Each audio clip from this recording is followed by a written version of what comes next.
A miles de kilómetros de casa, en las gélidas tierras de Corea, un grupo de colombianos enfrentó una guerra que parecía tan lejana. Esta es la historia de aquellos que dejaron su tierra para defender una causa que creían justa. El 25 de junio de 1950, Corea del Norte, con apoyo logístico y político de la Unión Soviética y China, decidieron invadir Corea del Sur. Todo esto con el fin de reunificar la península bajo un solo régimen, el comunista. 2 días después de la invasión, el Consejo de Seguridad de Naciones Unidas pidió a todos los Estados miembros su apoyo para proteger la península. Cuando esta organización lanzó la petición hacia los países de Latinoamérica, ellos lo rechazaron.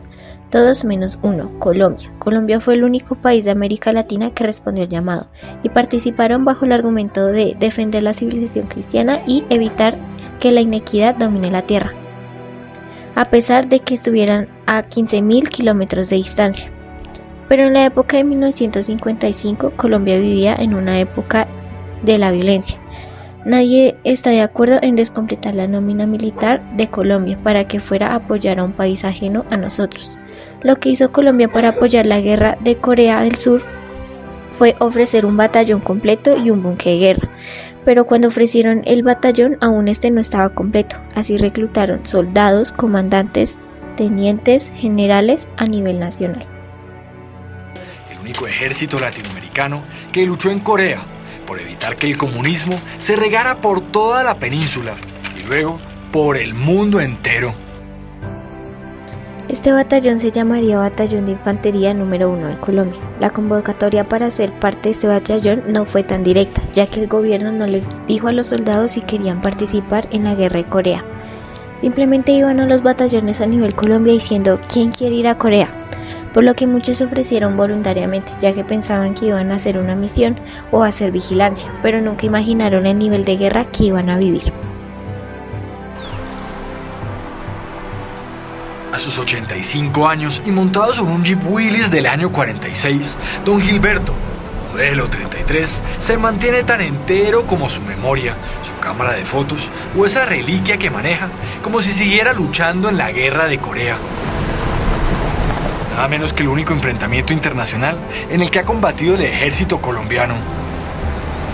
Sentir el furor de la guerra, que no es una cosa fácil.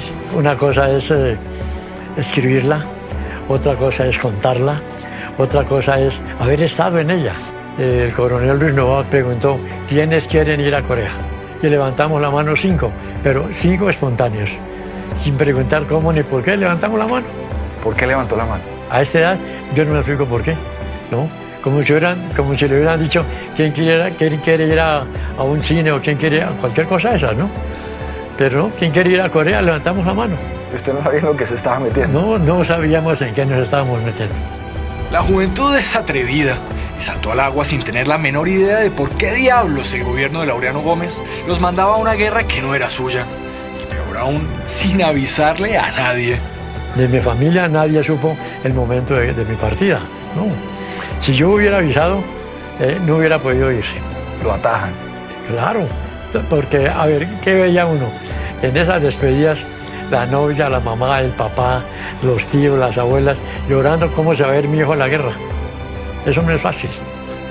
Los voluntarios fueron trasladados a Bogotá, al Cantón Norte, para recibir un fuerte entrenamiento militar que duró aproximadamente 12 semanas, en la que muchos quisieron desertar a la idea de ir a Corea, ya que en el entrenamiento se estaban dando cuenta a qué iban realmente. Unos se escapaban de los entrenamientos y otros pedían que les dieran de baja en las fuerzas militares. Hasta casi en la mitad de las 12 semanas de entrenamiento, el coronel de este batallón reunió a todas las personas que estaban voluntarias y preguntó quiénes eran voluntarios y quiénes no, y les pidió que salieran del grupo. Casi la mitad de las personas que estaban en ese entrenamiento desertaron de la misión. Muchos eran engañados y otros obligados por sus superiores en los batallones, y por eso habían resultado en Bogotá. Después de que el coronel sacara a las personas no voluntarias, tan solo quedaron 5.062 hombres que quedaron como parte de este batallón.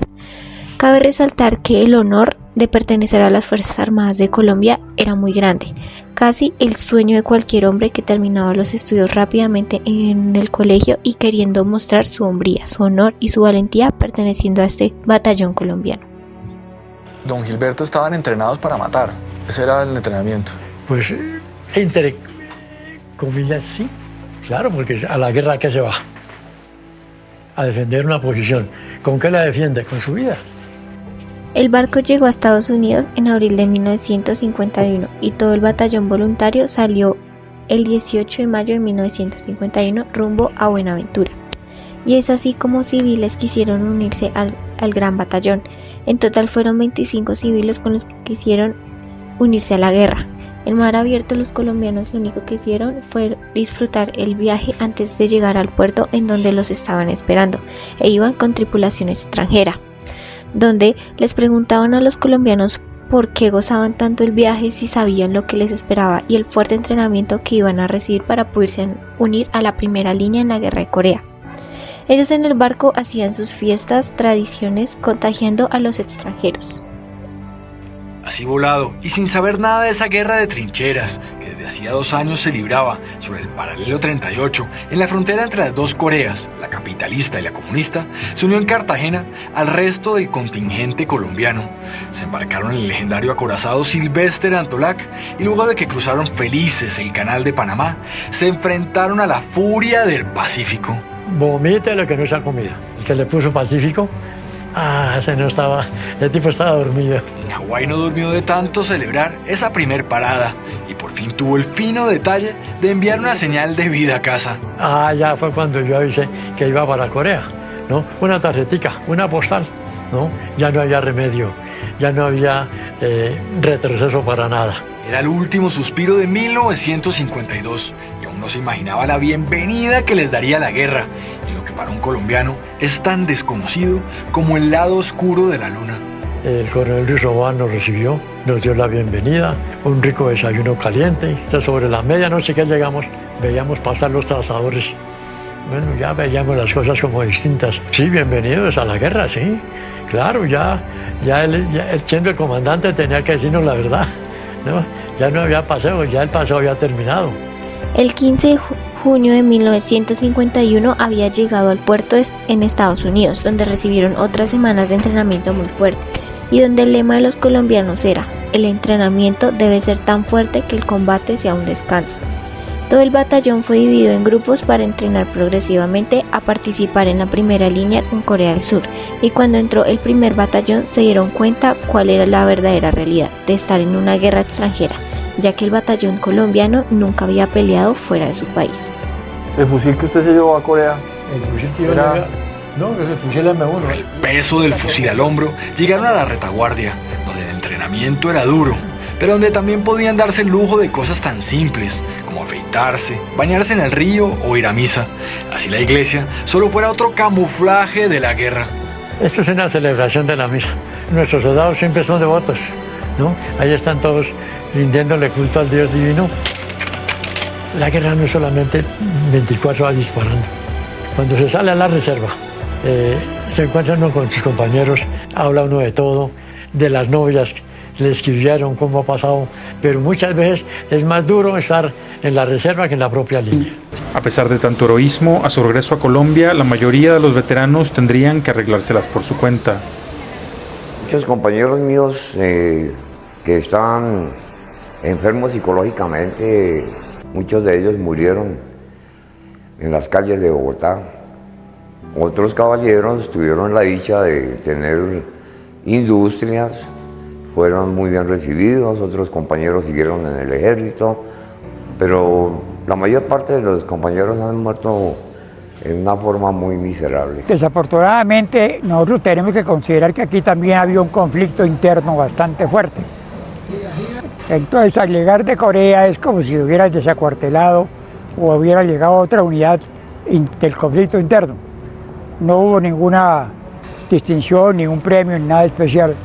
Pero, a pesar de todo, los veteranos colombianos siguen sintiéndose orgullosos de su papel en la que se conoce como la Guerra Olvidada. El 5 de octubre el batallón colombiano había entrado totalmente a la guerra, dividido en grupos por supuesto, pero ya todos los colombianos estaban apoyando a Corea del Sur. Todo este combate duró aproximadamente 4 años en los que hubieron bastantes guerras donde invadieron a los enemigos y hubo muchos heridos. Pero lo que más resalta de este batallón era todas sus batallas victoriosas. A ver cuántos muertos hubieron, de ellos cualquier cantidad. Yo tenía mi compañero de búnker, que tenía un bigotico grande, y el tipo murió. Pero por allá a la medianoche buscaba yo a mi compañero de búnker entre los muertos. Y por el bigote por allá lo encontré. Pero pasaba uno por encima de las barrigas de todos. Era lo normal. Casi 70 años después de combatir en la guerra de Corea, el sargento mayor Gilberto Díaz Velasco aún recuerda esa pila de muertos que dejó la batalla de Montecalvo. Pasaba por encima de los muertos. ¿Por qué? Porque fueron muchos los muertos que hubieron. ¿Ve? Y los compañeros de uno. Y a ese compañero colombiano que murió a su lado mientras defendían un pedazo de tierra polvorienta al otro lado del planeta. El compañero de búnker, uno lo tiene como un hermano. Ya en la línea, esa frontera invisible que tenían que defender con la vida de la Corea comunista, una de sus primeras tareas fue patrullar en tierra de nadie y espiar al enemigo. Las noches eran muy oscuras, que no se podía ver nada. Usted ponía la mano y no la veía. Entonces había una especie de cabulla, un lazo, y cada uno iba cogido de ahí y jalando el otro para saber que ahí viene. Cualquier ruidito que sintiera el último, ese se lo estaba comunicando al de adelante. Igual pasa con el olfato. Es decir, uno sabe que hay algo por ahí raro, que no es normal que esté ese olor. Al olfato de canino que desarrolló en el patrullaje le siguió esa sensación de poder que experimentó frente al mortero, enviándole regalos de vuelta a esos soldados chinos que del otro lado querían volarlos de un bombazo. Yo tengo en las fotografías los bombardeos. Ver cuando la bomba hace el impacto y el estruendo es algo tremendo. No es fácil. ¿Cómo se siente en el...? Sentía uno el peso del avión, ¿no? Oh, un avión que siente uno como una tractomula que va subiendo la loma, ¿no? Pero cuando comienza a descargar las bombas, eso es algo tremendo. En medio de todo ese estruendo, tenía que palear tierra para cavar trincheras y construir casamatas en las que dormían como topos. Ese hueco allá es un dormitorio, ¿sí? Esos eran nuestros búnkeres que uno mismo tenía que hacerlos. Cada guerra la nombraban de forma diferente. Una de las más impactantes tomó el nombre de Operación Nómada. Esta operación inició el 12 de octubre de 1951, donde fue la primera guerra donde se enfrentaron directamente y al tiempo todos los colombianos. Ellos tenían una batalla en donde tenían que invadir a los enemigos. Eran 3 puntos los que tenían que invadir en esta batalla: La Teta, El Chamizo y por último Don Polo. Cada uno tenía una logística diferente donde la idea era invadir a los enemigos y así ganar estos 2 puntos. Iniciaron la operación a las 6 de la mañana en el punto El Chamizo. Tenían que subir hasta la cresta de la montaña e intentar invadirla y acabar con todos los chinos que estaban allá esperando el ataque. La estrategia principal que tenían los colombianos era crear trincheras y cuevas para poderse esconder cuando se sintieran muy atacados. Así que lo que primero que tenían que hacer antes de iniciar el combate era crear estos huecos donde iban a entrar y desde ahí poder combatir. Esta guerra fue la más heroica que tiene todo el batallón colombiano. Aproximadamente a las 6:30 llegan e inician su ataque. Duraron mucho en ese intercambio de disparos, donde se tuvo algunas bajas y llegó el momento en el que solo llegaron 4 colombianos que estaban enfrentando la guerra contra el batallón con más de 40 personas. Minutos después, el comandante colombiano pidió refuerzos por el radio al comandante inglés, pero hubo un error entre idiomas. El comandante inglés pensó que el colombiano le dijo que solamente tenían 40 personas y que necesitaban refuerzos porque las 40 no funcionaban. Así que el comandante inglés no vio necesidad en mandar refuerzos, sino que el mismo comandante llenó su cuerpo entero de armamento y se fue a apoyar al supuesto grupo de 40 personas.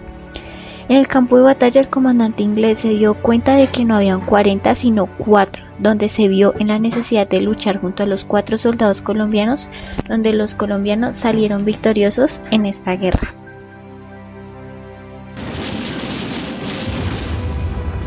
Con esa misma lucidez que tiene al revelar los horrores y alegrías de la guerra, como si la siguiera viviendo en el presente, este veterano de Corea, con cara de abuelito dulce, proyecta sus disparos de luz, que atrapó con su cámara Leica durante los tiempos muertos del combate. Esa cámara en la guerra para mí fue como el fusil. El fusil al lado y la cámara colgando también. o en Mitula, ¿sí? Donde tenía oportunidad, una foto, eso sí no me la perdía. Esa mezcla de sensibilidad artística y frialdad para disparar su cámara, sabiendo que en cualquier momento podrían bombardearlos, le permitieron conservar un archivo único en su género. Muchas veces yo tomaba la foto, la ponía sobre un barranco, sobre un cajón, sobre alguna cosa, y corría frente a la máquina. Más de 600 fotos a todo color que estuvieron guardadas durante casi 70 años en una caja, pero que retratan el día a día del Batallón Colombia. Ya se ven unas escaleras, unas escaleras que se improvisan, ¿no? Con las cajas de munición vacías. En el otro punto, en La Teta, se inició la operación casi llegando a la noche. Cuando este grupo inició el enfrentamiento, tuvieron una baja automáticamente, por lo que ellos cuentan que lo único que lo motivó hasta ese punto fue vengar la muerte de sus compañeros. El punto Don Polo se luchó durante todo el día y su objetivo, más que acabar con el enemigo, era capturar al enemigo y tomarlo como rehén para llevarlo a los campos de concentración que ellos tenían con el fin tal de ganar un objetivo en esta guerra: negociar o dominar el país contrario. Así que la operación Nómada fue ganada por el Batallón Colombiano. Pero no todo era sacrificio y pudo darse el lujo de viajar a Japón a darse un respiro y levantarse a la que sería su más fiel y única compañera en la trinchera. Esta cámara la compré en Tokio, tal vez unos $5 me costó esta cámara. Fue la de mi recuerdo de toda la guerra. Esta me acompañó hasta hoy. Con esta misma cámara retrató las flores de la primavera, el deshielo del río y los mejores momentos que pasó junto a sus amigos del Batallón Colombia. Se ve la imagen, ¿no? Es una cosa muy pequeñita, ¿no? Entonces, ¿qué había que hacer? Mirar por ese orificio, no cuadrar el telémetro para que la fotografía saliera bien, ¿no? Pero no logró capturar para siempre la batalla más heroica y sangrienta que libró el Batallón Colombia en Corea, la de Bolboldi o Monte Calvo. Donde el batallón tuvo la mayor cantidad de bajas. No tomé lo del Bolboldi, no era imposible. Ahí sí se perdió la noción de la fotografía. Fue una larga noche iluminada por las bengalas, el fuego enemigo y los bombardeos, que comenzó con un ataque sorpresa de la infantería china. Pero eso fue toda la noche. Pero lo que fue la aviación y la artillería, los morteros, iluminaron toda esa área que parecía de día. Eso era una noche de París. Si en esa noche negra de París, el Cabo Díaz disparaba su fusil como un endemoniado, con esa sed de revancha que daba ver morir a sus compañeros a su lado, enfermeros como Hernando Villegas se encargaban de rescatar a los heridos, en medio de una lluvia de balas y granadas. Soldados que estaban prácticamente partidos por la mitad. Una granada esa podía matar 15, 20 personas. Después de casi 12 horas de combate y de perder amigos como ese de Bigotico, que encontró el Cabo Díaz entre los muertos, amanecieron con la moral por el piso. Al amanecer comenzamos a mirar, ya no teníamos nuestra gente, que eso es una cosa desalentadora, triste, comenzar a decir dónde está fulano, los poquitos que amanecimos, y fulano, no sé nada del otro, tampoco. Tengo el recuerdo del sargento primero Garzón. Él fue desaparecido, esa noche quedó borrado del mapa. Llegó una bomba, le cayó encima, lo desapareció, lo desintegró. ¿Esa batalla se ganó o se perdió? La perdimos. El 7 de noviembre planearon otra guerra, la guerra de Kun Song, donde en esta guerra invadieron al batallón colombiano que de alguna manera se sentían perdidos. Y recordemos que estábamos también luchando junto con el ejército estadounidense. Los coroneles estadounidenses le dieron la orden al batallón colombiano de retirarse, ya que decían que iban a perder la guerra. Pero el batallón colombiano tomó la decisión de no retirarse, quedarse parado en ese mismo punto y luchar hasta el final. La guerra del batallón colombiano contra el enemigo duró tan solo 40 minutos en los que lucharon con sus propias vidas. La única manera en la que pudieron desertar fue que se quedaron sin munición y les tocó parar la batalla, pero Colombia no quería parar, por lo que se quedaron ahí defendiendo su honor y donde le estaban enseñando tanto a los ejércitos amigos como enemigos a no dejar la guerra, y la lección más importante que ellos dejaron fue el trabajo en equipo y que los compañeros no se abandonan en la guerra. Esta virtud hizo que ganaran demasiadas guerras, pues el trabajo en equipo eran excelentes. En medio de estos años se vivieron guerras intensas y cada uno con nombre diferente, pero en cada guerra el batallón tenía una nueva estrategia. Peleaban con armas cortopunzantes y no solo con armas de fuego. llegaba el momento en donde los colombianos, con su sed de triunfo y de invadir a los enemigos, empezaban a luchar cuerpo a cuerpo. En una de estas guerras el batallón se le acabó la munición y el apoyo no llegaba. Lo que empezaron a hacer fue luchar cuerpo a cuerpo contra el enemigo y por supuesto ganar. Lucharon hasta el final con armas cortopunzantes de supervivencia, donde los estadounidenses, los coreanos y el enemigo quedaron sorprendidos de tanta valentía por parte de los colombianos a luchar cuerpo a cuerpo en medio de una guerra.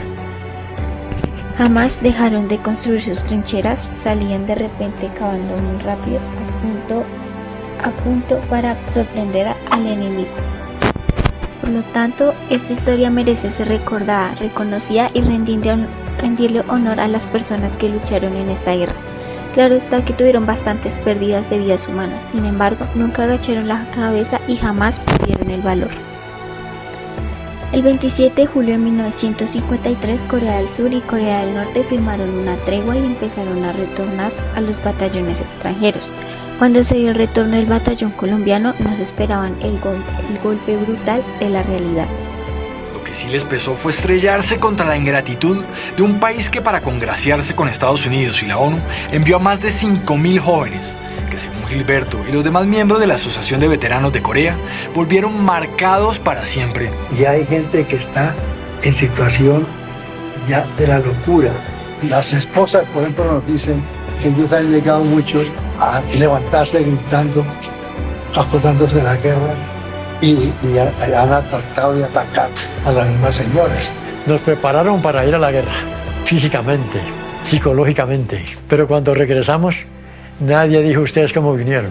En lo que respecta a Colombia, pues hubo 112 muertos, 89 desaparecidos y 30 heridos. ¿Usted cree que se justificaron todos esos muertos colombianos por esa guerra o no?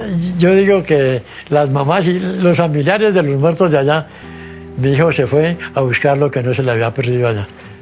Ese es el término. Don Gilberto y su familia se pensionó del ejército, donde tuvo que combatir a la guerrilla con todo eso que nuestros soldados aprendieron en la guerra, y ha vuelto a Corea como un héroe, vestido con su uniforme, su gorra y sus condecoraciones. A la bajada del avión nomás, allá teníamos la bandera. Me asignaron un coreano de guardaespaldas todo el tiempo. Para ir al baño tenía que pedirles permiso, porque la misión de ellos era cuidarme. Allá compartió sus fotos de la guerra y pudo sentirse más cerca de esa Corea que, gracias a soldados como él, hoy le lleva años luz a esa otra Corea que, en medio del atraso y la pobreza, amenaza al mundo con su poderío nuclear. No, mire cuántas generaciones han pasado de la guerra con los coreanos y todavía nos dan el abrazo. Yo tengo las fotos de unos niños pequeñitos allá en Seúl dándome un beso, regalándome una rosa. O sea que usted hoy en día es mitad coreano y mitad colombiano. Ellos nos dicen, ustedes aquí tienen su segunda patria. Con el orgullo de sentirse un héroe de Corea, el sargento mayor Gilberto Díaz Velasco y los demás veteranos de la guerra seguirán en pie de lucha, así sea con bastón, empuñando una cámara o manejando un jeep tan viejo como ellos.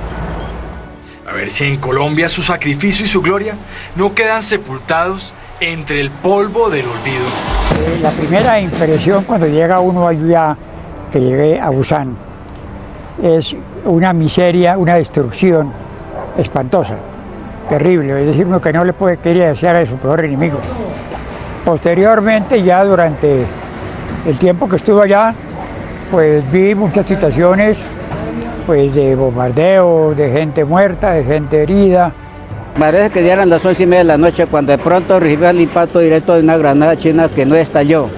El proyectil me cayó en la cabeza, el casco de acero lo perforó y cuando me pasó el día me rompió todo esto acá. En Corea del Sur, en honor a esta victoria colombiana, construyeron un parque llamado Parque de Gyeongmyeong-wonwon, donde todas las personas conocen la historia del batallón colombiano, y en este se encuentra una de las frases que más impactó a nivel mundial, dicho por un teniente general de los Estados Unidos. He combatido en 3 guerras. Pensé que nada me faltaba por ver en el campo del heroísmo y de la intrepidez humana, pero me faltaba ver combatir al batallón Colombia. Dicho por Blackshear Bryant.